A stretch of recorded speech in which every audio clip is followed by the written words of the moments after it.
right. Favourite romantic film, please, guys. Let's work left to right. So, Josh first. I'm going to have to go Scott Pilgrim versus the World. Okay, now my knowledge of films is pretty limited, so I've not heard of that one, I'm afraid, but it's getting the nod from the guys on the right, so, okay. Right, Brian. Well, I've got to discuss it a lot of my favourite ones later on, but one of my favourites is Cynara de Bergerac.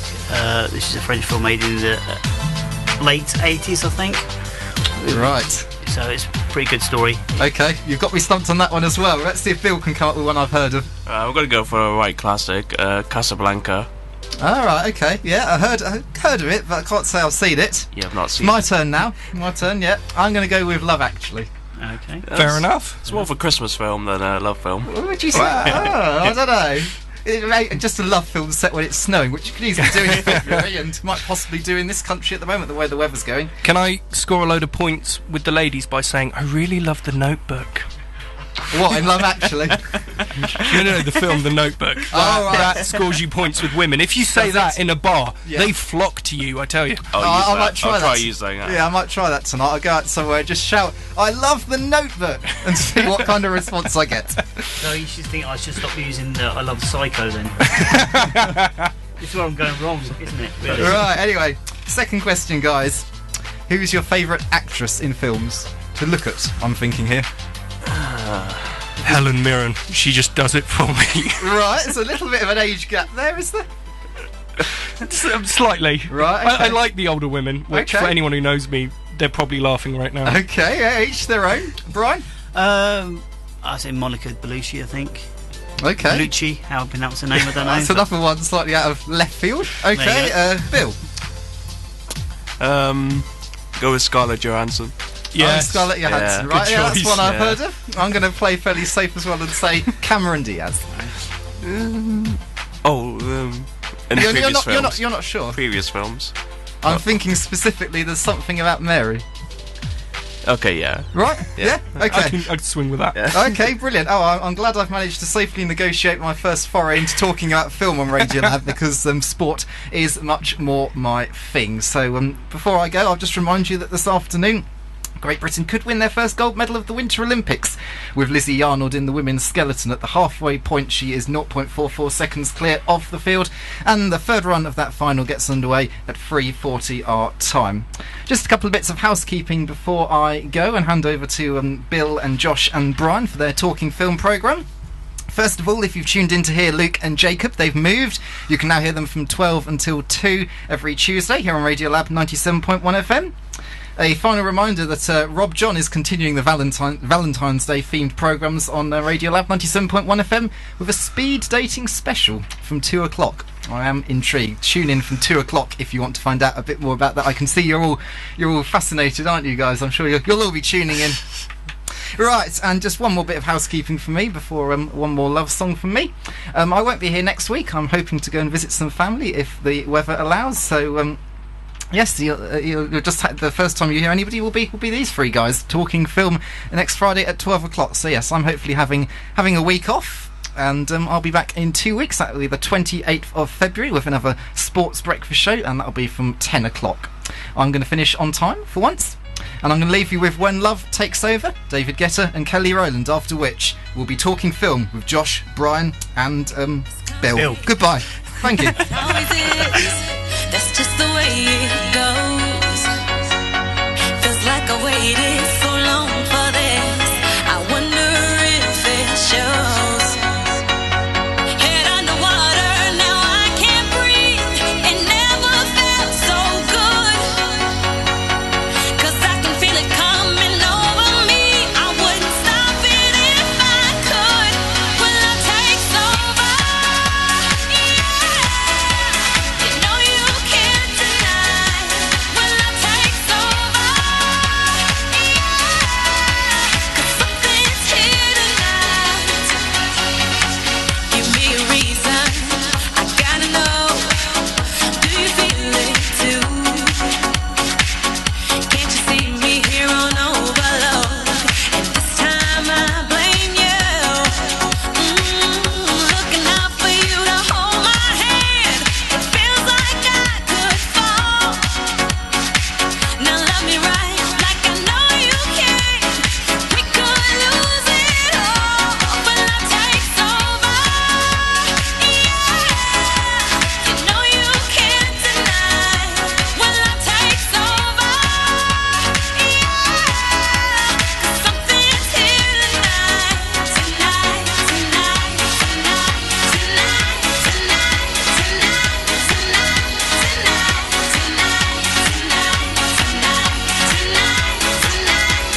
takes over,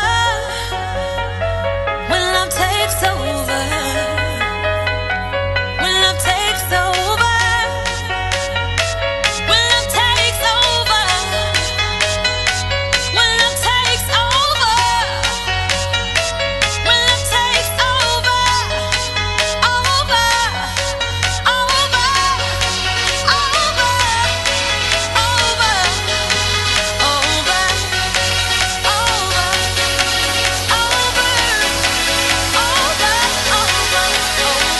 when love takes over, yeah, you know you can't deny. When love takes over, yeah, 'cause something's here tonight. Good afternoon, and welcome to Bill and James Talking Films Star-Crossed Lovers Edition. We've Trying to got. think of a name for this. Well, there you go. We've got one now. We've got a lot of love in the studio today. We're joined by Brian again. Hello. What up, Brian? And today we're also joined by Josh. Hello. Josh. Hello, everyone. Josh thinks he's going to try and beat me at impressions today. Oh, I think he will. He's got. Oh, he's got okay. down. I won't try then. So, what have we got in store today, Bill? Seeing as though today I wasn't even meant to be on the show, and I Yeah, got here you, about 5 minutes ago. You So, literally came in a blaze of glory. yeah, I came in riding a horse, rose in my mouth. It was beautiful. So, what have we got? What are we talking about today? Oh, today we're going to be talking about Josh Woo! and his business, ATP Media. So, Josh, do you want to tell us about yourself? Okay, my name's Josh. I'm a director of the company ATP Media, as you said, so I just pretty much recapped what you just said. What we are is we're a locally based, social-minded creative agency. So we do everything, kind of on the creative scale of things, from graphic design, photography, web design, all that really boring stuff, but we also do films, which is really interesting, so that's why I'm going to focus on that. Is it like all sorts of films, or just shorts, or? We do pretty much anything that's thrown our way. There's a lot of short commercial stuff which you do because that pays bills, but we pride ourselves on forcing us to be creative. You know, we think creativity is actually one of the most important things in this world, and so we really push to do that. So you know, this year we're going to be, well, I'm producing our first feature, which should be a laugh. Oh, what is? Can you say anything about it? Can you tell us anything about it, or? It's super Is it secret. top No, it's not. secret? Okay, this is the way I've ended up starting to describe it, which I quite like. It's kind of a cross between Taken and Moulin Rouge. Okay. Okay, alright. Which That sounds pretty I interesting. love what everyone's doing right now in their heads. They're imagining Liam Neeson going, "I've got a very special set of skills," and so forth. And it's, but yeah, no, what it is about a mother who escapes the underworld of kind of prostitution and the dark side of things, and she gets out of there, grows up with a daughter. 15 years later, her daughter is kind of half kidnapped, half seduced back into that world. And it's a story about the mother gaining empowerment, deciding to go in, making a difference. But we've all set it to the backdrop of a musical, because, I mean, I love musicals, and I love the idea of injecting fantasy into reality to punctuate reality. I think reality is interesting enough, but if you bring little elements of fantasy, so people bursting into songs, or little moments of odd creativity, I think it just adds a certain sparkle. So that's why it's to the backdrop of it, and I am really excited about it because I think it is unique. It does sound, yeah. Well, I'm just glad you didn't say it was a cross between Taken and American Hustle. Oh, It's on. we're It's starting on. already. Yeah. Ladies and gentlemen, Josh there is likes- a debate coming. Yes, Josh liked American Hustle. Yeah, later on to the show, when we get into it, Josh and James will go to a fight to the death I- of American Hustle. I'm not very good at debating though, so I'm just going to result to I hated it. It sucked. It's rubbish.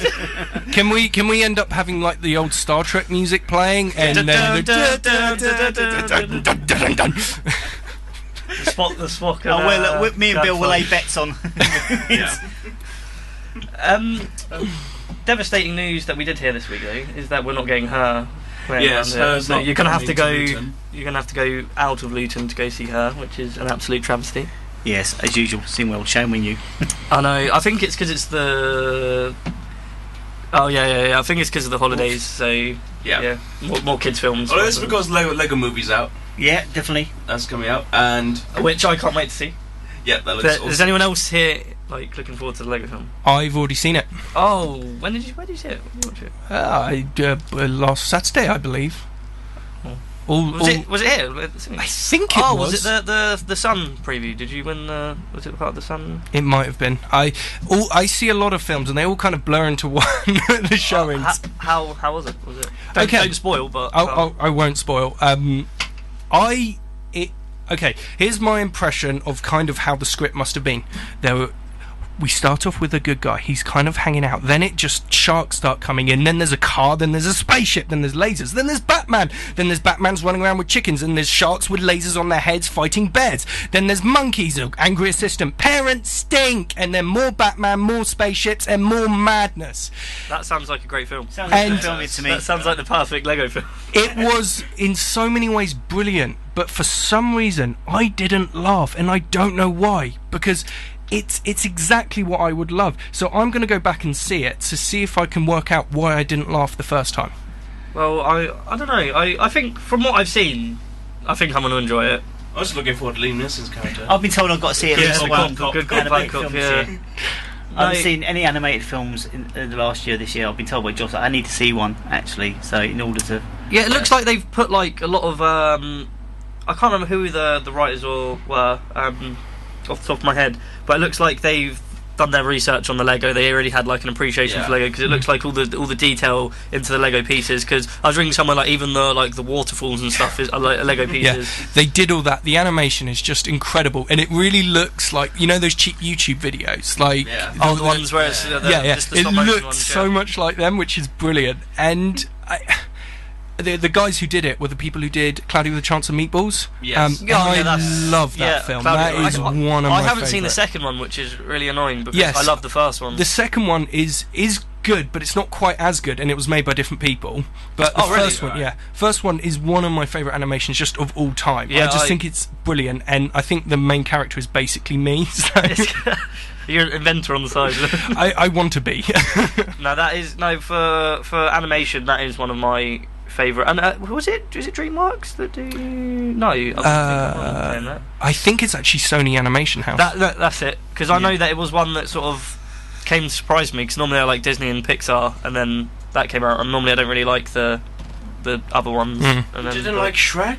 Well, Shrek 1, but then it got a bit tedious for me. I don't know. I just think they kept making Shrek. With all these questions, though, you're making me answer about the different animation houses and stuff. I think you're revealing to everyone that I'm a nerd, and I'm slightly worried. Oh no, I don't think we need to do that. if anybody who knows you will actually have figured that out already a long time ago, Josh. Yeah, people already know you like American Hustle, so we'll go back to the American Hustle. Is there two shots at you, Josh, and you haven't had a shot back? We'll have to leave it till later on the debate. I'm waiting, and I've got some ammunition. So it is Valentine's Day. I hope everyone's having a lovely day, be that you with a loved one or crying at home in the corner, whatever you seem to be doing. Even you may like crying at home in the corner. I don't know. You may like crying in the corner. I've got used to it. I don't know. Maybe that's what some people like to do on Valentine's Day. But maybe people who do have loved ones sit and cry in the corner. Maybe it's a horrible relationship and there's physical violence involved. So maybe that. So is there any? Should we go around our like top love films? Does anyone have any favourite love films? Oh, we did this earlier, didn't we? They think that people should. It's been done earlier. Yeah, we did this on someone else's show. James, you missed out. But was it a film show? No. It was a sports show. Exactly. So all the sports people going, what? How about why I'm talking about films? How about football? How about alternative love films or slightly off kilter love films? Anybody got any suggestions? Okay. I really like Lars and the Real Girl. I don't know if anyone's seen Lars and the Real Girl. I think that's a brilliant film. I think it is one of Ryan Gosling's best performance. I know people think he's a bit wooden and dry and a bit moody and walks around, but I think he's very good in that. For those of you who haven't seen it, it's about. I think we actually talked about it before. We did. I think I just said it was one of my favourite films before. But for those of you who haven't seen it, it's about a character that lives in a garage opposite his brother and his brother's wife, and he's a bit of a recluse, and it is how he strikes up this relationship with do you know, one of those plastic love dolls shall I call it? Let's not go into too much detail on that. At this time of day. But no, it's a completely like platonic relationship. They don't have. It's not like a lustful relationship. It's like more of a friendship than anything. Anyone else seen it? Any thoughts on it? It's an excellent film. It's really funny and quirky. I thought it's really good. Yeah, no, I think it is. It's really good love film. I watched a really weird love film the other day. Well, it was on in the background and my girlfriend was watching it, called Heathers. Has anyone seen that? No. With, Don't know. It's got Christian Slater in it and Winona Ryder, and yeah, it's really weird. And they just go on like a killing spree at school. It's weird. Fantastic. Yeah, it's a weird film. I only saw like glimpses of it. It was really long as well, but there you go. Love film, murdering over love.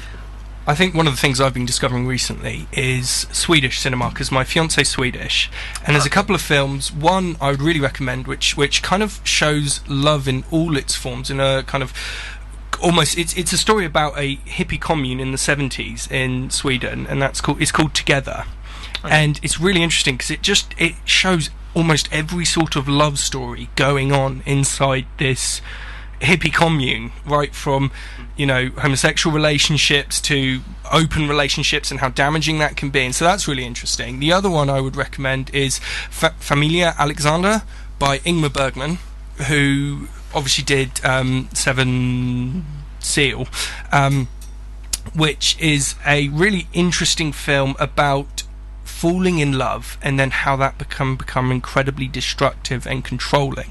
So it's not really romantic. I wouldn't recommend it for Valentine's Day, but it is. The anti-Valentine film. It's really interesting, and it's one of the central characters is a bishop, and it's how his kind of lust for religion gets in the way of his love of a woman, and how that becomes controlling and manipulative. And it's sounds just like George brilliant. Lucas stole the story for Well, the generations. Yeah, so those are two slightly off the wall ones I'd recommend. Cool. There's one I watched last night which I enjoy as a musical. But it's Not Bridget Jones then. It's not Bridget Jones. No. It might be a romance film. It's the musical called Rent. It's based on a stage show, and it's just fantastic because there is a group of bohemians living in. Was it New York? I think they are in New York. I've never seen Rent. Is it so Gwen I Stefani? don't You haven't seen no, I've never seen it. It's great. The music's fantastic, and it's basically these group of friends. They most of them have AIDS, and it's about them spending a year together. With Everybody's got AIDS. Wait to lower the tone, Josh. You should play that. No, sorry, go on. Carry on. Sorry. I don't know how to recover from that. Oh, I thought you would be talking about Once. I thought you'd want to talk about Yeah, Once. That's like but this love is like film, isn't it? off-center love films. Once is the love film. Oh, what is the one? Yeah, Definitely. it goes once. So no one's going to say Titanic then. No. We're playing the music from Titanic this morning. Everyone had their arms up, pretending they're at the front of the boat. I told you guys earlier, say The Notebook, get chicks. It's... I like You the did say Notebook. that earlier. I wept like a baby when I saw the Notebook. I was like, Ryan Gosling actually made that table. He did. It was, My Mind is Wild at Heart. I talked about Bill this morning. It's quite a twisted love story combination of The Wizard of Oz as well, stuck in there for good measure, and Elvis songs sort of thing, sung fairly dodgily by Nick Cage. But yeah, it's all good. So it's quite twisted love stories, which is my favourite love story actually. Does anyone have any like favourite love scenes from TV shows or films or? Well, I'm gonna have to allude to a song that I've requested for later, which is the scene between Nicole Kidman and Obi-Wan Kenobi. Ewan McGregor. Ewan McGregor on the elephant love. He's Obi-Wan Kenobi. What film is this from? From Moulin Rouge. Oh, when they're yes. on the I love elephant Moulin Rouge. I love doing Moulin the Rouge. elephant love medley. To me, that is so romantic, so brilliant, so quirky. It's one of my favourite romantic songs, and if we manage to play it later, I will be singing along. I love Moulin Rouge. Is probably in my top 10 favourite love films. It's so depressing as well as being magical, and just it is a great film. the director, what was his newest film? He did Great Gatsby. Great Gatsby, yes. Not a nerd. Which I didn't. I like Great Gatsby, but I didn't think it was on the same level as Moulin Rouge for me. It was. No. It was. But you can always tell that director. It's always bright colours, isn't it? Yeah. And very prominent. He did Romeo and Juliet as well, and Strictly Ballroom, and Romeo and Juliet. in Australia, but I That don't. was a good remake. That was good. Old Leo was in that as well, wasn't he? I just like the opening scenes when they're at the petrol station and they come with machine guns. Oh And they're yeah. just using the same dialogue. It's just so No, funny. I thought it was a very clever way of doing it. It was a good film. Leo's old. Leo's young in that, isn't he? He looks pretty young. That was after Titanic, though, wasn't it? I'm pretty sure it was after Titanic. It was very Or close. they were close together. I don't know what my favourite love scenes in films are. You came up with the question, man. Yeah, I know, but I just thrown it out there. I wasn't even on this show until I'm just throwing some stuff out. I'm just throwing some shapes, but I do always get upset. This is TV show, and I was talking about this earlier in the scene where Monica proposes to Chandler in Friends. And I've got the song from that, which we're going to play in a bit, the Eric Clapton song. But I think that is it always makes me like, oh my god. They're so good. For me, I have a couple, and one of them's from Rent, and it's actually quite a depressing scene, but it's quite beautiful in the same way. It's midway through the film where one of the lead characters, I'm not going to say who because this will spoil everything, but one of the lead characters dies, and he is in a homosexual relationship, and there's a montage sequence between them to spending the last moments of that one character, and it's so beautifully put together, and the music that goes with it is fantastic. And the other one is from Once, and it's the one. Yeah, the one. And it is the first scene where the two lead characters are singing "Falling Slowly" in the music shop, and it's just so touching and beautiful how they can strike up such a great connection instantly. And it's I just now thought of my ultimate sort of love scene. It's only short. I'll picture this. Okay, the Empire is surrounded. You're in Cloud City. Han Solo's just about to get frozen into carbonite. Leia turns to him. I love you. I know. Awesome. Everything is awesome. About that. Everything is awesome about that. I thought you were going to break into the Lego. Yeah. Everything is awesome. Wait, have we got that song? Can we play that later? We do. Oh, we're gonna be playing that later. Josh is going to sing along to it as well. I'm singing all day. It's a shame I can't sing. Should we play a bit of I was music? Stick have we got the Eric Clapton song? Yeah, I was going to sing on "Wonderful Tonight" from Eric Clapton. Okay, here you go. Enjoy. And this is in the scene from Friends, so all weep along together. Oh, okay. Here we go. And okay, that was Everything I Do It For You from Robin Hood, Prince of Thieves. And Eric Clapton, Wonderful Tonight, which always gets me. Yeah. James was crying in the corner there. Yeah, I was crying in the corner. Just to wish everyone happy Valentine's Day again. Hope everyone's having a lovely day and doing what they want to do and not spending too much money on commercialised stuff. But anyway. yeah, no, I'm sure everyone's having a great day. We just want to remind everyone to tweet in at Radiolab 97.1 FM. You can tweet in, please do, because it's Valentine's Day and we've had no tweets at all. We're living in a modernised society where tweeting should be the new greeting card or whatever, so just tweet in to say happy Valentine's, Bill and James and guests. Yep, any shout outs you want to make to your loved ones out there? Yeah, we can do it, I'm sure. But first you'll probably have to tell them to tune and listen. Yeah. And then we will tell them that happy Valentine's Day wishes. We're going to be doing a debate in a second. Yep. Oh, debate. I'm not very good at these. James is going head to head with Josh. The battle of the century. So do you want to cue some music? Yep. And then we have some sort of who's going to be ref? Who's going to ref this? I'll be the moderator. That's the one, moderator. All right, one up me. Biased. Okay, let's go. Just do it. Go on, get me some music to get me in the spirits. There we go. Okay. I forgot that the intro's a little bit long, so it's kind of defeating the point. Okay, here we go. All right, okay. American Hustle sucks. Yeah. that wasn't my valid point, but okay. I mean, do you want to start with what are some of your major things you dislike about it?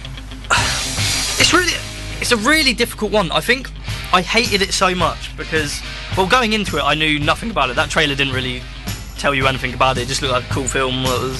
And I was really sort of looking forward to it. And then I got there, and then I think it annoyed me the most. And the main reason I didn't like it was because I really wanted to like it, and I really did want to enjoy it. And all the cast were brilliant, and all their all their performances were just great as well. I know I'm not really doing a good job for my side here, but when it came down to the script, I just felt it was, I don't know, I didn't think it was going in any direction. I thought it had lots of amounts of stuff that didn't need to be in there. I just thought it was boring and didn't interest me at all. And it was really hard because I went to the cinema to see it with a group of friends, and I could tell they weren't, well, I know my girlfriend wasn't enjoying it, and a couple of others of the people there weren't enjoying it, and I could tell they were getting agitated, and I was really trying to enjoy it. I was like, no, it's going to be good, and I was waiting, and then it just never happened for me. Okay, I think... Counter-argument, and I completely understand your point, and I think this is actually a taste issue at the end of the day, because I think that's what's good about the film, and let me back that up, because it goes nowhere, because it's meant to be like Plato's Symposium. Plato's Symposium? Check how cultured this guy is. Thank you, invisible man on my shoulder. No, Plato's Symposium is a conversation between a load of people, including Socrates and other famous people at the time, about love. And it is just a conversation. It doesn't particularly go anywhere. It just presents, this is my thought, this is my thought, this is my thought. And I felt American Hustle did that, but about how surface and what the reality behind it, how damaging it is. And I love ideas that you can just discuss through. And so I loved it because it was, this person thinks this person thinks that. I agree with you that it didn't have a kind of overall general direction, and that the ending was like this neat little bow, and I think the script probably just said, and then it all worked out. But I loved the conversation because the conversation was touching on loads of different thoughts about the same thing. Yeah, I can agree with what you're saying there, with it not going anywhere, and there's not a reason, but there doesn't have to be a reason for it not going anywhere. And I really enjoy films like that as well, like another love film that just comes to Blue Valentine, that goes nowhere throughout the whole film. It was a great film, and I really enjoy stuff like that, but I just felt, with this, that David Russell, of American Hustle, I had to say again, was just bringing out a film when it wasn't ready, in my opinion. I think the casting was great. I think that scene with Robert De Niro is brilliant, and that is the highlight of the film for me. That scene is just great. But I don't know. There's just, I like I said, I think it is a taste in opinion of taste, because for me it just didn't. Yeah, I mean, I think one of the other things that can affect this is I really identified with some of the players in it. I mean, particularly Jennifer Lawrence's character. I had a girlfriend who was very similar to that, and so I'm laughing so hard in the cinema, enough to annoy everyone else, just because I go, I know her. And I think possibly there's a certain experiences which not everyone's going to have a girlfriend like Jennifer Lawrence in that film, but if you do, I think there's a connection in there which makes you realise actually this is deeper than someone without that experience can realise. Yeah, I can see what you're saying. Like, if you, in any film, if you identify with a character, you're going to enjoy it more than other people. Another hate of mine, and I have to say it was Bradley Cooper. I don't think he was good in that film. Like I said, all the cast was good, but I didn't think Bradley Cooper was there. I thought, and that haircut annoyed me as well. Here we have some agreement, because actually I didn't mind Bradley Cooper, but it was pretty much one note, and if there was any more of him, he would have really bugged me. Yeah, like, it was just the same and again and again and again. So I was just waiting for Christian Bale, Amy Adams, Jennifer Lawrence. Those, to me, that was where it was exciting. Do you honestly believe that through all the other Oscar nominations that are up at the moment, do you believe that Christian Bale deserves to be up there with that performance? I don't have a problem with him nominated. If he wins, I will be outraged at that point, because I think it's a great performance, but I don't think it's anything on, I mean, just watched Dallas Buyers Club. And, great film. fantastic, Yeah. and just some incredible performance, not just from Matthew McConaughey, but Jared Leto. Yeah, he was.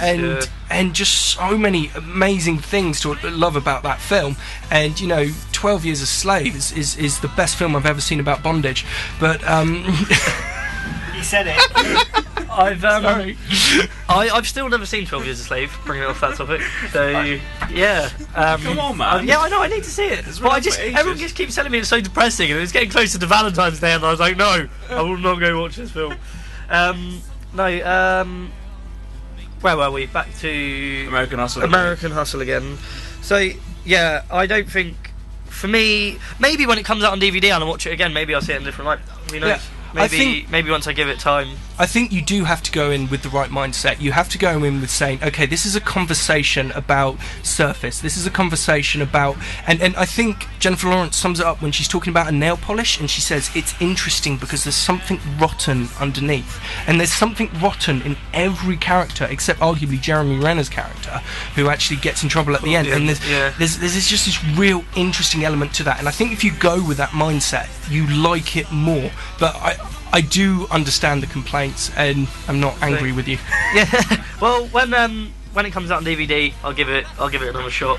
So who do you think? I think Josh wins that argument. Why does he win? He agreed to disagree. You're buying it. Listen, he brought in You're gonna buy Plato. it on DVD, Come on. So yeah. Fine, okay. Josh is our cultural connoisseur. Okay. And the invisible man on my shoulder agrees with me, so... Well, I'll give it another go when it comes out. Who do you think should win Oscar then? Who do you, for best supporting and leading? I think Jared Leto for best supporting, and I can't say his name. Edges 12 Years a Slave. I would. Chiwetel Ejiofor. Yeah, that's it. Chiwetel Ejiofor. I haven't seen 12 Years a Slave, like I said, but when I saw Wolf of Wall Street, I was like, Leo's year. This is going to be his year. But then I saw Dallas Buyers Club, and I was like, sorry, mate, it's going to be. McConaughey steals the show there. It's going to be. I don't know. I think Leonardo DiCaprio will win one at some point in his life, but I think if he wins it this year, it's going to be a sort of pity out of, because the other actors are better in those categories, and Jared Leto as well. I think for best supporting, even though I've forgotten his name now, from Wolf of Wall Street as well. McConaughey. No, he's only in it for Jonah Hill. Jonah Hill. Sorry, yeah, I thought he was brilliant in that role as well. Yeah. So we'll see. Right, well, Back still.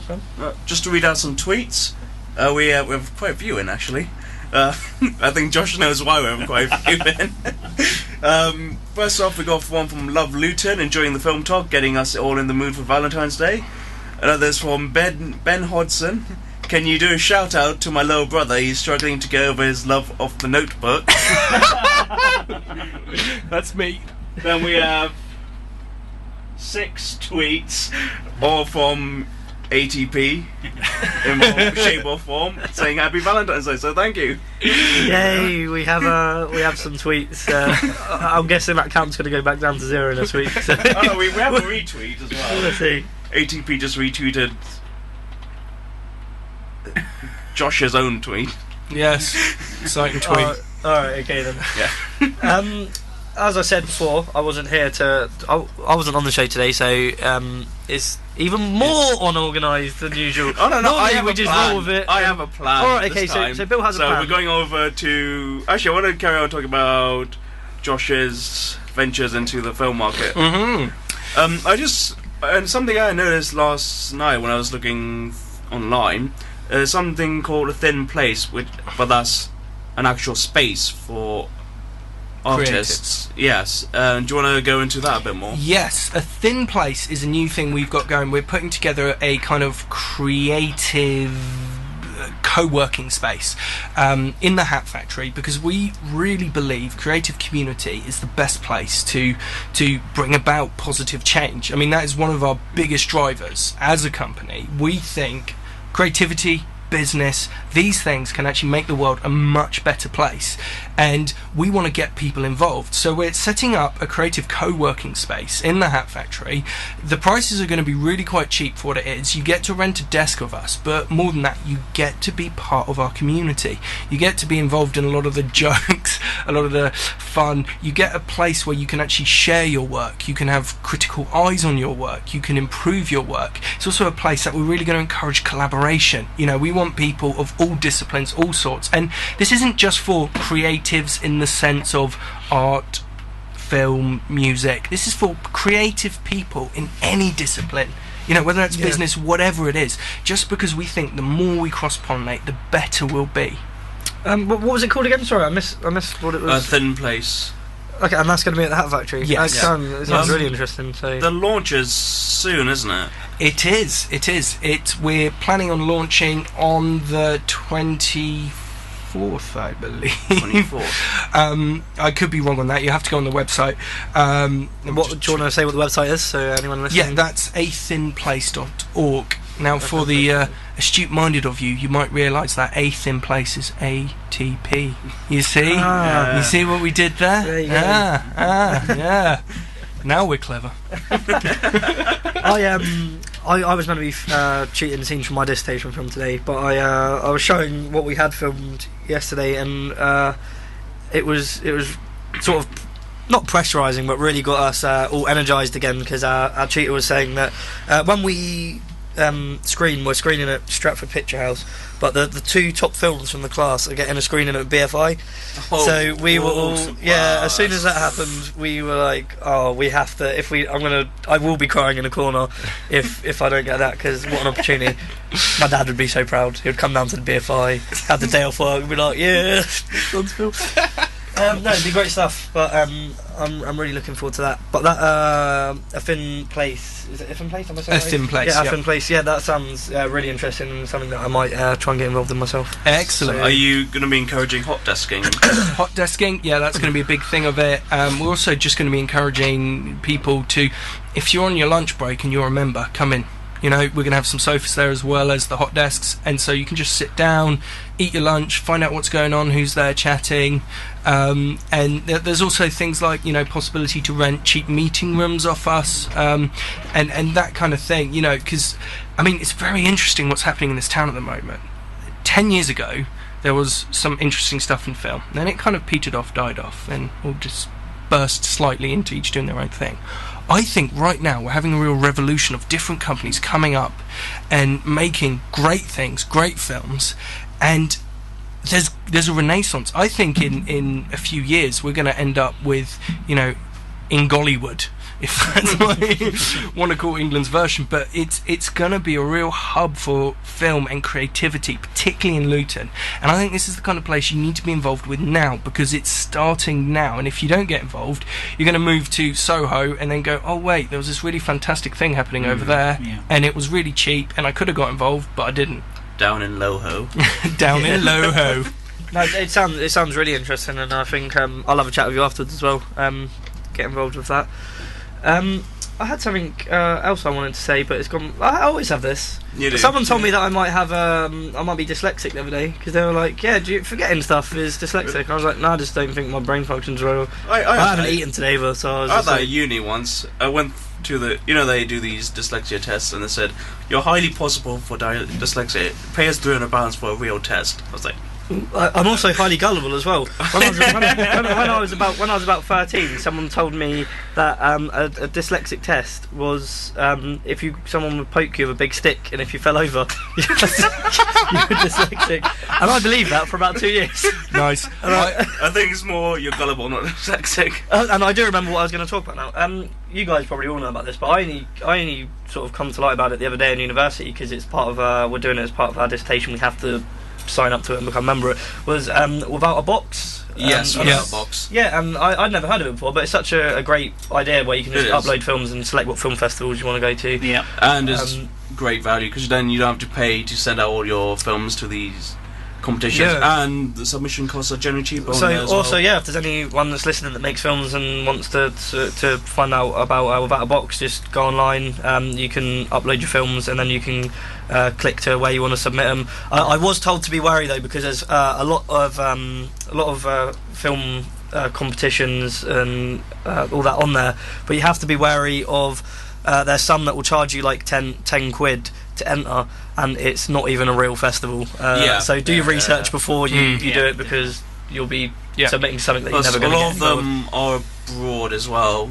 They do cover the entire world, so make sure you select local ones if you actually want to go to it. Yeah. I'm struggling with my dissertation for the moment though, because not with filming. Tell us, with, James. I'm struggling with. We've got a maximum amount of 15 minute film, and because that's what our tutor was saying when he first came in to teach. He was like, he didn't like that rule, and he said a film should be as long as it should be, and that's what it should be. But obviously there's, when you're submitting to festivals, a lot of people won't look at anything that's over 15 minutes long. It shouldn't be this long. And already I've been putting footage and looking at our timeline and making a basic structure, and I'm already at 16 minutes, and I'm like, oh god, I hate, as I know sometimes, a lot of the time it will better off the film cut out, but it's really hard from sort of a creative point of view when you're there and you're like, no, it needs to be there. I've made it like that now. I don't. It's like chopping off your baby's arm or something. You just don't want. You want to. I had a situation like that during my final year project where there was a scene which I wouldn't cut out. I was with my tutor and he said, you have to cut this out or somehow cut it down. And I was like, no, it can't be cut down because it's an integral point of the film. But I think after 3 weeks of debating, I found a way to cut it into a previous scene, and that became the best scene of the film. Yeah, so sometimes you have to not listen, and sometimes you can better. It's hard. It's a hard decision to make, but I think the best thing to do is, what I generally do is, when I'm editing a project and it's been a while since I looked away from it, I take like a few days by not looking at it, then you come back with fresh eyes, or get someone else to look into it. I would say one of the most important tools of a filmmaker is making sure you have people around you that are going to bring conflict to your decisions. You know, I mean, this is one of the reasons I keep my brother, and then we've got a kind of office manager, Grant, where we work, and also very close, who's another director of the company, Ian. These three guys, I will always get to watch my stuff and just go, okay, you know, what can I go wrong? And they've all got these very different ideas. You know, Ian's a storyteller, Ben's got this amazing eye for aesthetics, Grant just likes it to be what it's supposed to be, and simply that. And this tension sometimes causes us to kill each other, but more often than not actually makes what I do much better. And if you're purely precious about what you've done, you're only ever going to be as good as you are. If you open it up, you will be as good as all those can make you, and that is much better. I think that is definitely right, and I think that's one of the good things about university, but I don't think some people take it on board. Like, if you can't handle criticism, you shouldn't be making films. I don't think. I think you have to be able to handle that and take other people's point of view. If you just go into it saying this is the film I'm going to make, or film for one isn't a one-man show, really, is it? So I think you need to. I like that about university, and especially in this third year, my final bit, it's really sort of opened me up and being able to take on. Like, I need to sort of listen, and it's a great tool to have everyone else there to be able to watch. Are you given a specific brief to your final project, like what it has to be? Or is it just make a film? No, we can make a film. It can be whatever we want. We could have done an animated film. We could have done an animated film. We could have done anything we wanted to, really. But the only thing we had is that it had to be maximum 15 minutes long, and in our crew we had to have set roles of someone had to direct. You had to have a DOP, producer / production manager, scriptwriter, and you had to have those set roles. You could bring in outside people to to help out with like camera work if you needed a cameraman or something like that, because we only had a crew of 3 people, so we needed obviously to get in extra cameramen. But it does say that if it's abundantly obvious that you've gone out and paid a professional cameraman to come in and be like, if that is obvious and you've paid some guy, or you've paid like you've gone out and hired, like your uncle was a cinematographer in like big budget films. There was a situation that happened. This was before I joined the course. There was someone in the final year, and he went and hired a professional company. I think you were telling me about this before. Yeah, to make his film, and all he did was wrote and directed it, whilst everyone else did all the professional work, and he got 90% on it. And really, I think he got hated by most of the course mates because it's painfully obvious. Because his workbook, we got shown it when we were starting doing our project, and he was very honest about it. He said, I hired a professional cameraman, professional colorist, professional editor, and all that. It's like, you can't do that. It was his name was Peter Jackson, and it was...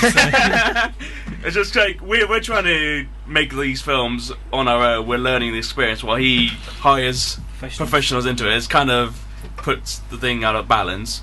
Although, going back to the brief, our brief was make a project that was basically, it could be film, sound, digital, anything. It has to be something that could be exhibited.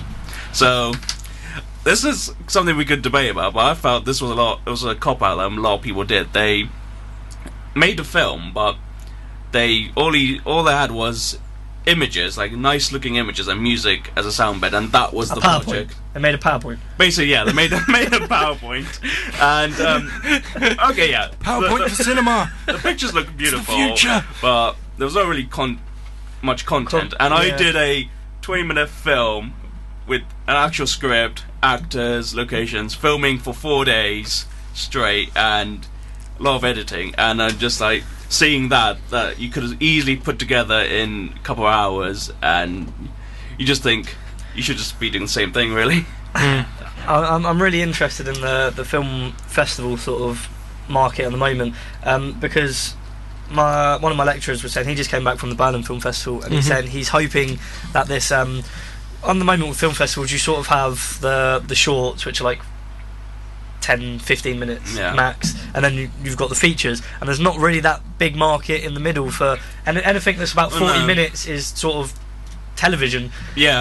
Some festivals distinguish between features. Something can be from 40 minutes upwards or 60 minutes onwards, but there's still not that gap between say 25 minutes or 30 minutes. There's not really that. I think that would be a really interesting thing, especially for someone like me. I've only really written short films, and I'd like to sort of go that step further, and it's sort of a nice stepping stone between that and feature to write something like that. Well, right, let's put that festival on then. Me, we'll do it. Yeah, we'll do it. I'd like to invite everyone listening now to the festival we're going to call 45 minutes long, and it's going to be July. Should we say July? July. Happy July.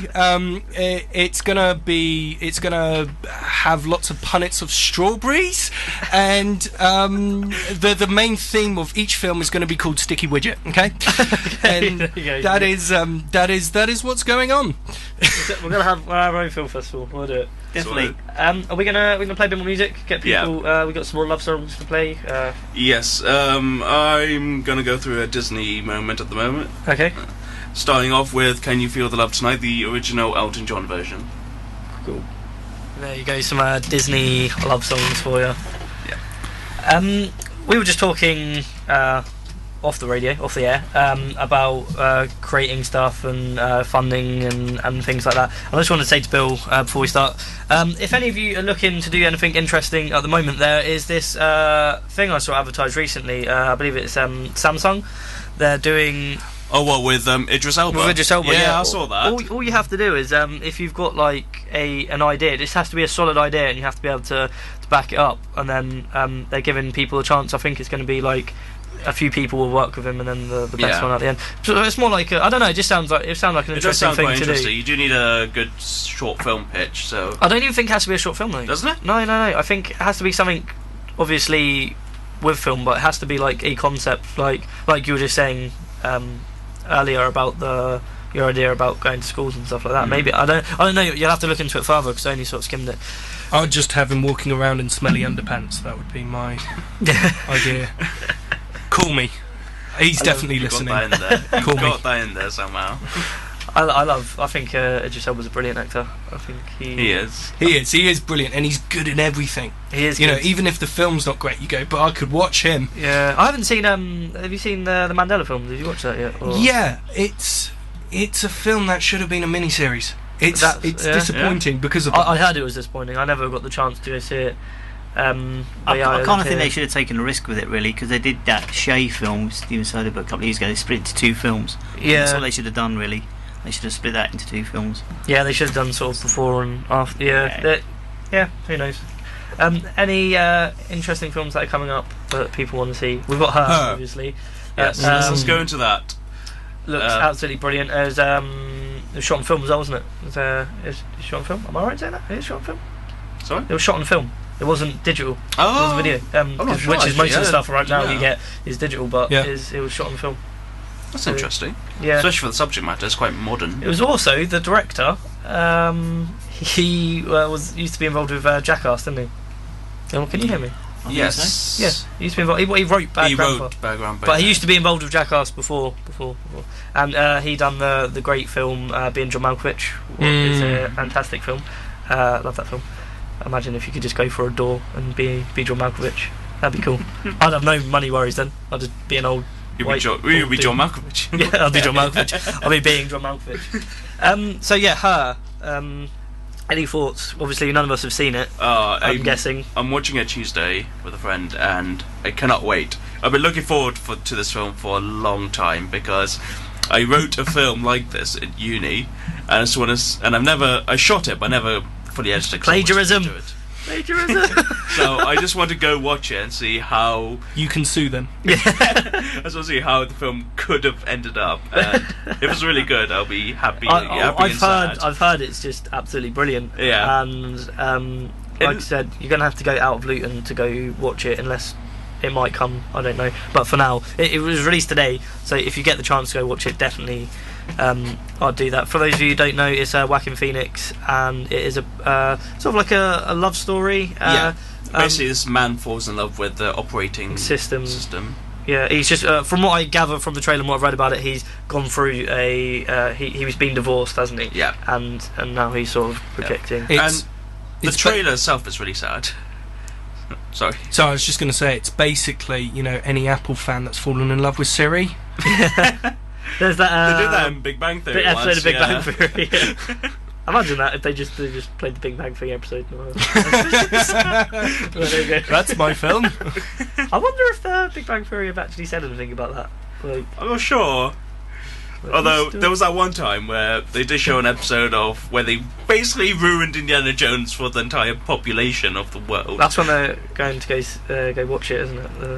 Oh no, because this is where Amy, Sheldon's girlfriend. Yep. Yeah, she basically ruins Raiders of Lost Ark for Sheldon and everyone else. Okay, I love Raiders of Lost Ark. Yeah, and I'm trying to find a way to get around that because she basically says if Indiana Jones was not there, the whole film would have happened the same way.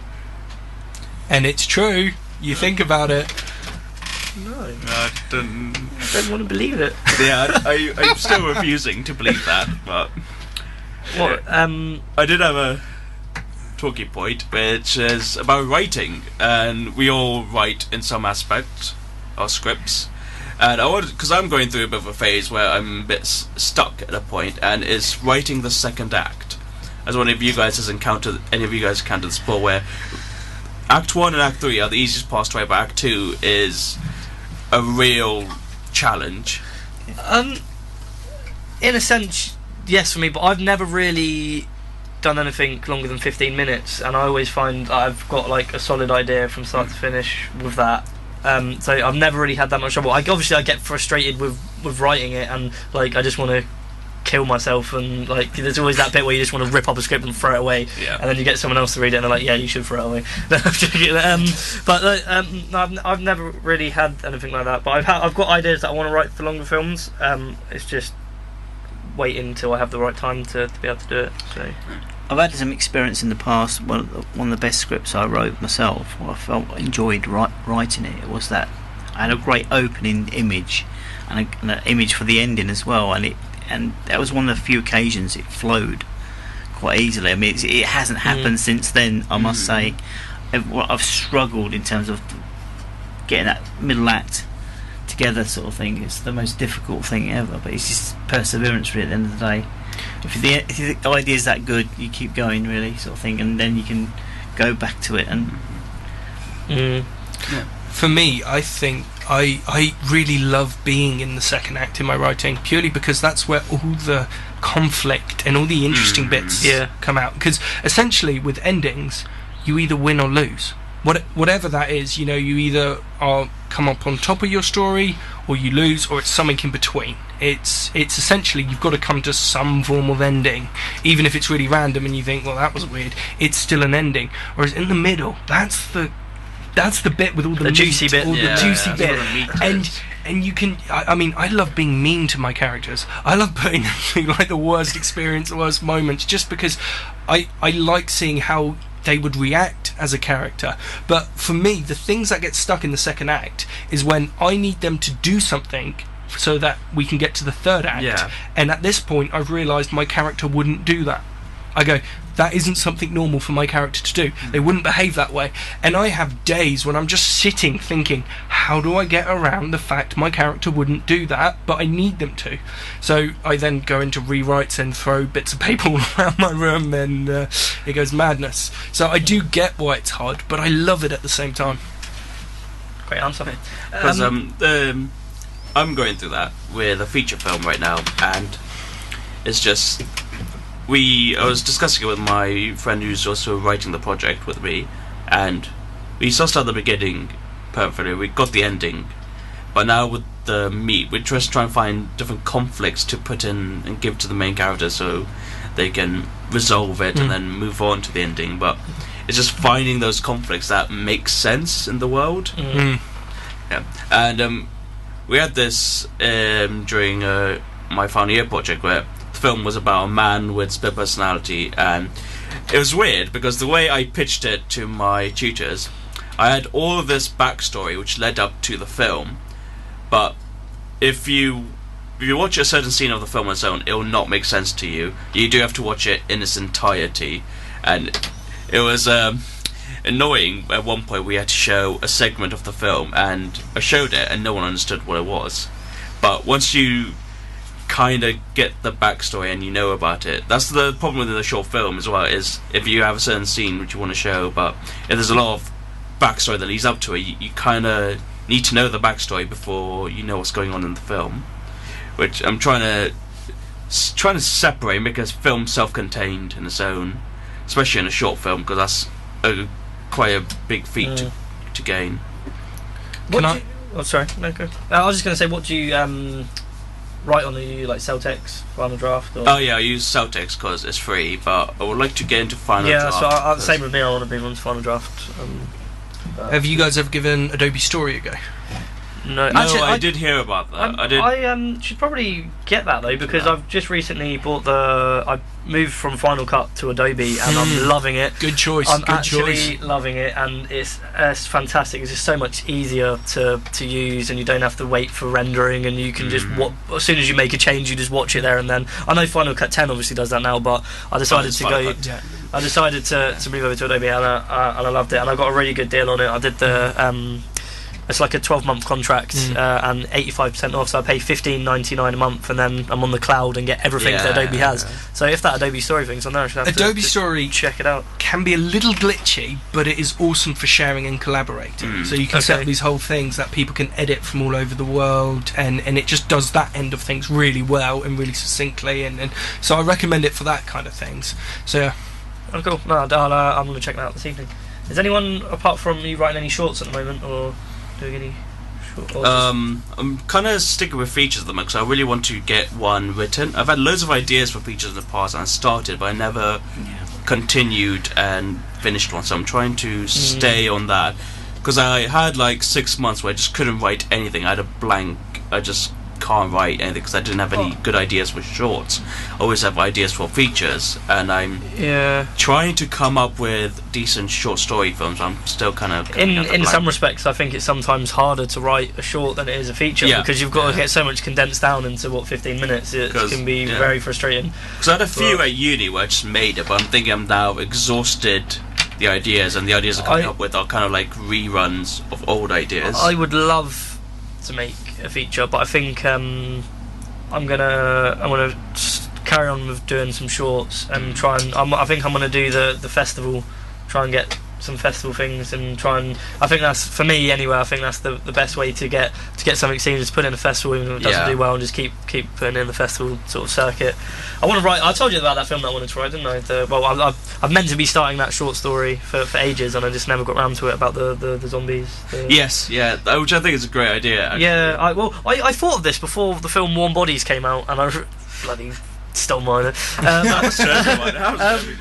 Basically it's only just a short story, sort of a zombie film but with no zombies in it. It's a guy comes, it starts off him panicking, getting home, and he's been infected, and he comes back to his wife, and it's how they spend their last sort of like days or hours before he high on recreational narcotics. Yeah. So yeah, it's just sort of like it's going to be like it's quite fitting for Valentine's Day, I suppose. So. Yeah. The one I want to finish making this film is basically her but reversed. Instead of a phone falling in love with a person. Basically, because I was looking into Siri, and I've heard stories where people do fall in love with Siri. Really? Yeah. It's an actual thing. But so I kind of reversed. I called the phone Iris. Are you looking it up now? I thought you were just going. Well, I have to see this. I was going to see if you can or delete Siri history. Delete. I love you, Siri. You can't. Well, Siri spoke. I'm not connected to the internet, so. Basically, I called the phone Iris as Siri reversed. What happens is this man gets his phone delivered to him, and he opens it up and starts having a conversation with it, and the phone starts to fall in love with him. Now, originally it was just because the phone got jealous because the man actually had a real life girlfriend, but I want to put more into the film, like actual situations where he's going on a date, but the phone gives him wrong directions or something, leads him astray. Do you know what this sounds like? Do you know the? You've got to say her. No. Have you ever seen? I can't remember what it's called, but it was like a short collections of love stories by Woody Allen. And there's the one where he falls in love with the sheep. Yeah. And he takes the sheep out on all the dates, and the sheep's like, and then like she's like, oh, they have all the arguments. Oh, no, it sounded. Yeah. I'm waiting for someone to do the love story between Schmeagol and Gollum. Schmeagol, I love you. You can't. We're the same person. It's okay. Just hold me. Don't stop it, precious. Ellen. If Peter Jackson's listening, we got your new voice for Gollum right here. Or a new story, just get him to make that. That was the widest open challenge to James and his impressions I think I possibly could have done. But my impressions are only good because they're so stupid. So we can't. I'm not going to follow up on that. So I'm going to. I've actually since I think it was 2 weeks ago. I've been doing Bane impressions just non-stop, just because I think he's so amusing. Just like who would have thought? Sean Connery. He's like Sean Connery with a mask. So British. You merely adopted the darkness. I was born in it, moulded by it. When I saw the light, it was blinding. Who would have done that except Tom Hardy? I mean, he's amazing. Tom Hardy is a great actor, and I can't wait to see him in the new Elton John film. He's playing Elton John. Yes. So we talked about this as well, didn't we? Yeah, we did. We did talk about this. He is, because we played. No, maybe we didn't. But yeah, he is playing Elton John in. I believe it's Rocket Man. Is it going to be called Rocket Man? I'm guessing it's going to be called Rocket Man. But yeah, I think he's a brilliant choice to play Elton John. I've just had an idea. Grease with Gollum and Schmeagol. I've got chills. You're about to play, and I'm losing control of the power you're supplying. It's electrifying. I think there might Come on, James. You No. You can't answer the questions here. I'm not doing impressions under pressure. So. Right. We'll play some music, and you can. What, no more singing? You sure? Yeah. No more of my singing. Oh, you will be singing. We're gonna be. What have we got coming up? We're gonna have let Josh have his singing moment with "Everything Is Awesome" from Lego Movie. Yes. So let's play that. Everything is awesome. Everything is cool when you're part of a team. Everything is awesome when you live your dream. Yeah! Everything is better I don't know this when bit. we stick together. Side by side, you and I gonna win forever. Let's party forever. We're the same, I'm like you, you're like me. We're all working in harmony. Everything is awesome. Everything is cool when you're part of a team. Everything is awesome when we're living our dreams. Have you heard the news? Everyone's talking. Life is good cause everything's awesome. Lost my job, it's a new opportunity. More free time for my awesome community. I feel more awesome than an awesome possum. Dip my body in chocolate frosting. 3 years later I shot the frosting. Smelling like a blossom, everything is awesome. Stepped in mud, got new brown shoes. Awesome to win and it's awesome to lose. Awesome to lose. Awesome to lose. Awesome to lose. Everything is better when we stick together. Side by side, you and I gonna win forever. Let's party forever. We're the same, I'm like you, you're like me. We're all working in harmony. Everything is awesome. Everything is cool when you're part of a team. Everything is awesome when we're living our dreams. Blue skies, bouncy springs. We just named 2 awesome things. A Nobel Prize, a piece of string. You know what's awesome? Everything. Dogs and fleas, allergies, a book of Greek antiquities, brand new pants, a very old vest. Awesome items are the best. Trees, frogs, clogs, they're awesome. Rocks, clocks, and socks, they're awesome. Figs and jigs and twigs, that's awesome. Everything you see or think or say is awesome.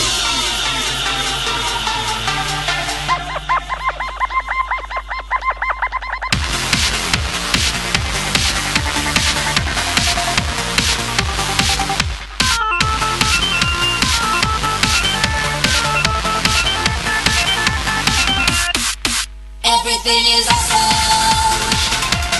Everything is cool when you're part of a team. Everything is awesome when we're living our dreams.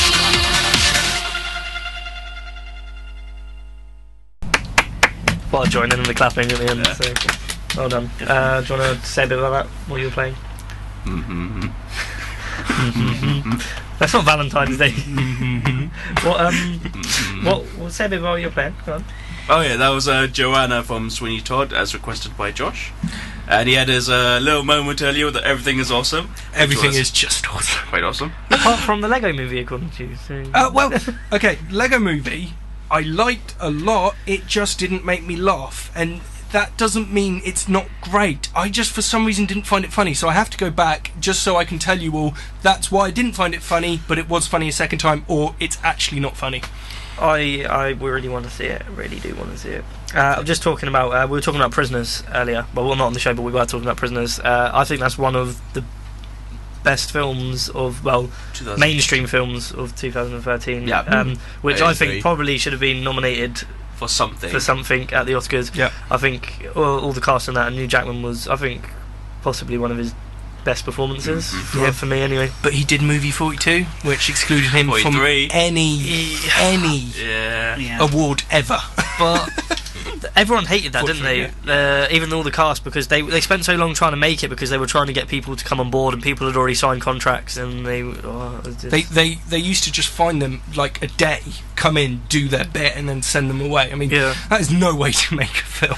Yeah, it just the trouble with that film anyway. That some of I found some of the bits that had funny elements to it, but the trouble with it was the bits that put it all together. Those 3 guys on the computer was just awful. It was just terrible. So I enjoyed for those of you, has anyone seen it? The bit with the cat at the end. I thought that was quite funny. The animated cat, and it was just But as a whole, it was rubbish. Rubbish. I'm just going to say rubbish until someone else says something. Rubbish. Sound like rabbits. We agree with the internet, frogs, not rabbits. Do you think that's some kind of like subliminal thing where we're describing how we feel our own show is going? Rubbish. Our show has been incredible. We've had some good talking points today. Bill, you should be more prepared. Like I said, I only came in 5 minutes more before. Prepared, huh? Yeah, what's next on your top list? BAFTAs, man. BAFTAs. I've got a whole list, but I found better talking points. Okay. Oh no, I just gone completely off topic. I was talking about the prisoners. Yes. Anyway, it's your fault. Yes. Don't you blame us? That guy, the guy who directed that. What's the guy who's directed Prisoner's name? You've got it right there. 1 minute. It is Dennis Villeneuve. That guy has got a new film coming out called Enemy, and it looks fantastic. It's got Jake Gyllenhaal also, and he plays 2 characters, himself and another himself. And and it's he. From what I've seen in the trailer, he notices himself in a film, and he goes out and tries to find it, and all this weird stuff that's happening, and it looks really strange but really good, and I'm going to be watching it. Something to check out. Yeah. So on to the BAFTAs. On to the BAFTAs. Yes, that is coming on Sunday, I believe. Is it Sunday? I hope I'm this Sunday the BAFTAs, and it. What a lineup we have. Anyone's got some preliminary thoughts about the BAFTAs? Any winners, losers? It's all the same sort of nominations, isn't it? For who's nominated for best? What's best film? Best film. Well, there's 2 categories for best film. There is best British film and best film. What's in British film? Let's see. In British film we have Gravity, Mandela, Philomena, Rush, Saving Mr. Banks, and The Selfish Giant. There's 6 nominations. I think The Selfish Giant's going to win that. I haven't seen it, but I've seen bits of it, and I really wanted to see it, and it looks fantastic. It looks like a proper. All those other films are more mainstream, and this is like a proper British film. And I think Philomena would be a tough one to beat as well. But I think Selfish Giant, because I was happy to see it in London a couple of months ago. The director was there doing a Q&A, and it's an awesome film, especially the young cast there. They were excellent. Yeah, I need to pick up a copy of that because I didn't get a chance to see it at the cinema, and a lot of my friends went and saw it and just said it was absolutely brilliant and fantastic. And I think out that category, that one sort of stands out as being different and really British. No, I agree. But it's nice to hear Rush get some mentions because completely overlooked at the Oscars, which no surprise, the Oscars is the Oscars. Is that the Chris Hemsworth? Yep. Yes. I haven't seen that. I heard mixed things about it. It's worth watching for the performance of Mickey Lauder alone. That is brilliant, and actually I really enjoyed it, but you have to go in again, this is another film you have to go in with a mindset, but it the director Ron Howard decided to make the film a bit like a race. So you focus on Mickey Lauder's character, you then focus on James Hunt's character, you then focus on Mickey Lauder's, and it's like they're overtaking each other as the plot goes on, and it's really well handled from that point of view, and I really enjoyed it, but the performances alone are fantastic and therefore does deserve a mention. Cool. Okay. No, yeah, I'll give it a watch. For best film, Philomena's in this as well. Wait. As is Gravity. Wait. Just excited. Okay. Captain Phillips, American Hustle. American Hustle. Yay! Sorry, I was picking up my phone which I dropped before. That was the big clunk.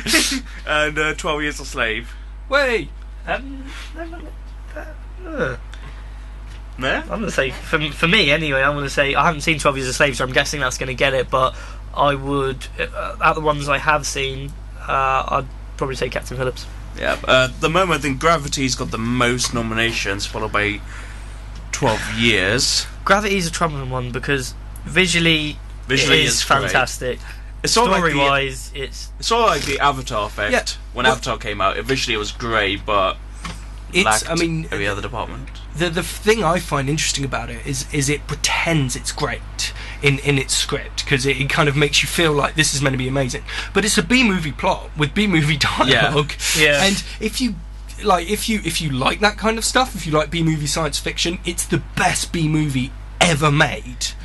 But I just don't think it deserves to be kind of up there, because I think in 10 years' time you'll cite the visuals, you won't cite anything else.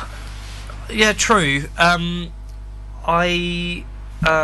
was I saying? With the visuals, I'm glad I didn't see it in 2D because I'm not a fan of 3D films, and I was like, no, I don't want to. I'm just going to watch it in 2D. But for watching it in 3D, they did it very, very well. Yeah. It wasn't 3D where it was the gimmick and everything was coming out. It just added a lot of depth and sort of. It was very, very well handled, I thought, in that respect. And if I wouldn't buy it on DVD because I don't think I'd get the same effect in the 2D because I haven't got a 3D TV. So, but if you're going to watch it in 3D. I could just stand there and throw things at you from behind the TV. Talking about the special effects category, Gravity's obviously in there, but I think it'll take it because the other nominations are The Hobbit. Ooh. I thought that was a letdown for special effects. Yeah. I thought that was terribly done. Agreed. That scene on the barrels was horrible. Goodness me. Iron Man 3, which is I hated that film. what? I hated Iron Man 3. I Loved it. love Iron Man 1 and 2, but I just... I prefer it to Iron Man 2 because to me, the worst Marvel film is Iron Man 2. I think the first Captain America is probably the worst one, but the second Captain America looked brilliant. Whoa. Brilliant. Captain America went. There's some bombs going off in here, I tell you. Yeah. I'm gonna continue because I think this next one's a contender, Pacific Rim. I haven't seen it. That's gonna be a got strong contender. I got told it was really poor though. I don't know. I got told that it's basically a fanboy film. Any geek or nerd will love this film. I think. And Josh is good. I think it's I thought it was very disappointing considering who was directing it. I thought he was going to add an extra. Who was it? Del Toro. Del Wasn't Toro, it? yeah. I thought it was going to be more than just this. It was very basic style of plot and action orientated, and it wasn't any of that flair. I think when it comes to sort of like monster sort of films, the new Godzilla film looks quite interesting. Yeah. So, But I will say this: Pacific Rim is as close as we're going to get to Gundam this year. Yes. And Gundam is the pinnacle of all amazing robots. It's just awesome. I love Gundam. And to finish off the category, we have Star Trek Into the Darkness, which has the biggest, worst kept secret in history. It's not Khan. Oh, okay, it is. Yeah, It's not Khan. Look, it's Khan. I think out of that, I think Gravity will probably. Oh, spoilers, by the way. In case you didn't guess the obvious. I think Gravity will take that. Yeah. Here's a category which I found a bit odd: is sound mixing category. It's like, okay, so that's exactly entail. I know it's obviously sound mixer. You mix the sound bed, but I was going to say that mixing sound. That's what it entails. But it's just how can you judge that? Especially where to get into the Oscars, you all have to, or to get into the mainstream film, you have to have a certain good level of sound mixing. You can't be like us student films where we. I don't know what are try to. What are the nominations? Because when it says sound mixing, is that Philomena in that? Go into it.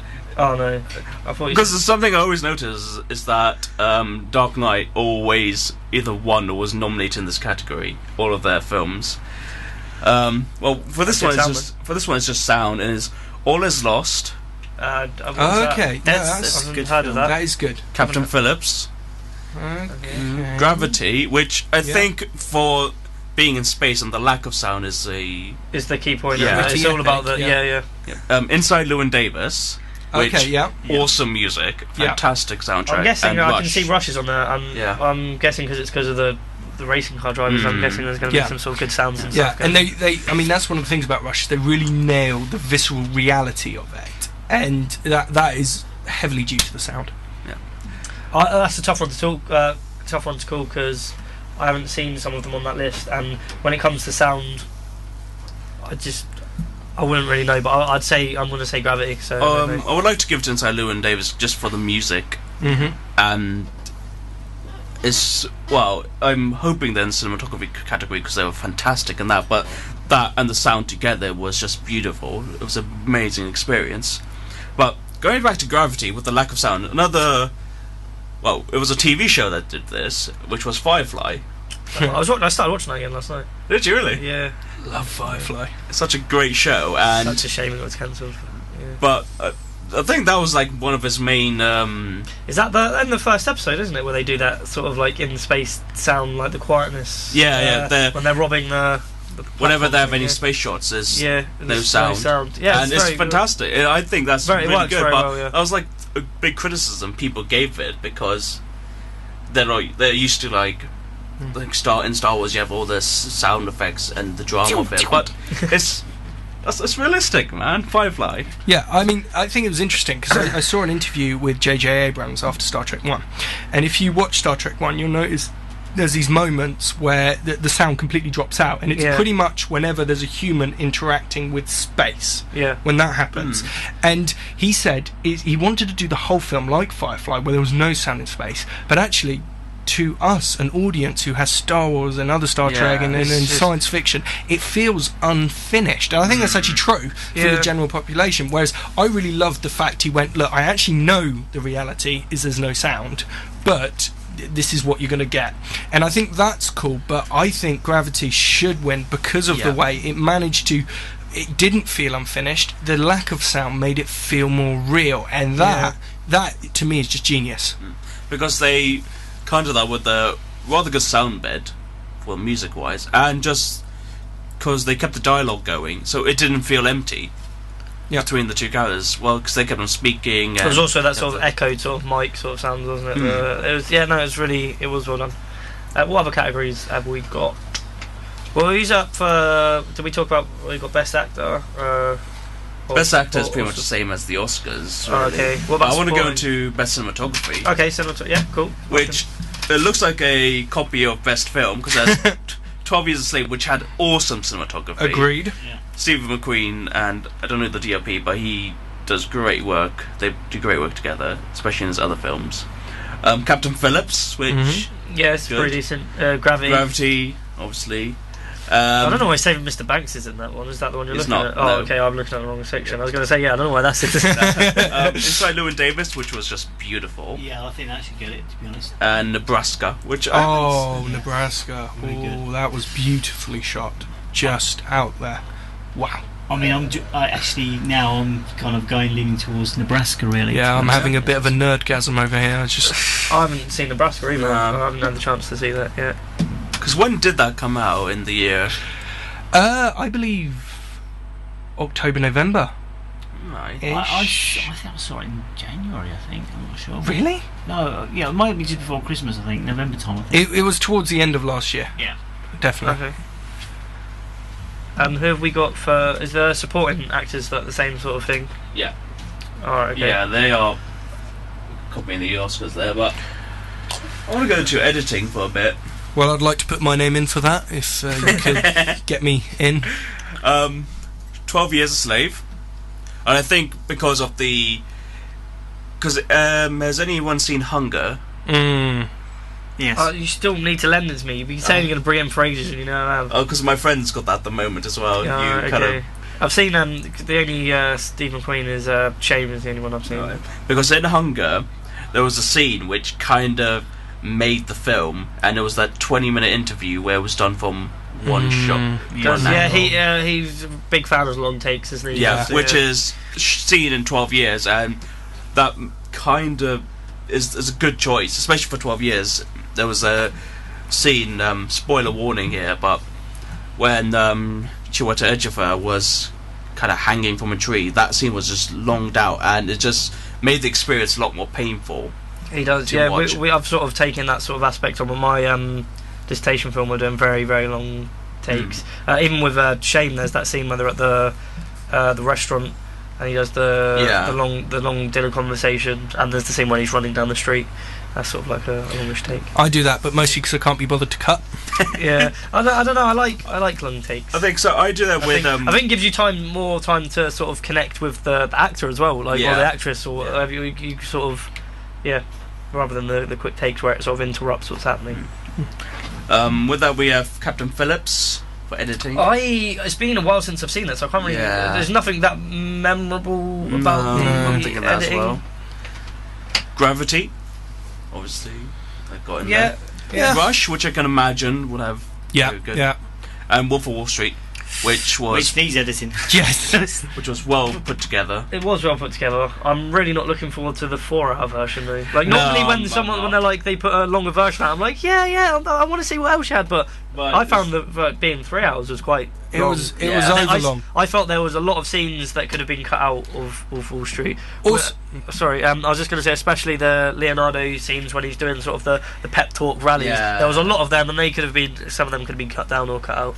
the other thing is, I'd like to say on that is there is a lot of people going, yeah, but it's a film about excess, so it has to be excess in length. And I have an argument against that. And my argument against that is when has Martin Scorsese cut a film that was short?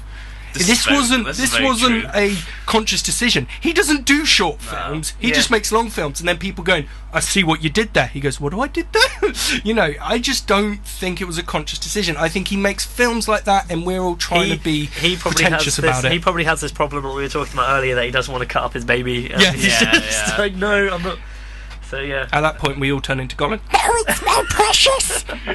I'm just going to bring that voice every opportunity I have.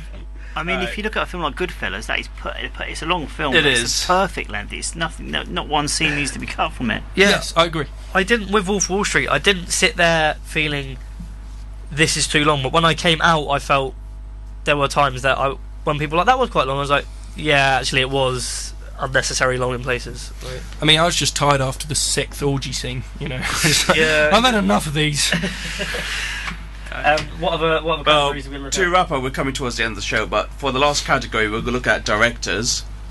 We have Steve McQueen, 12 Years a Slave, and we already said that he's got a great track record already. Mm-hmm. David O. Russell for American Hustle. Yes. I just did what you did there.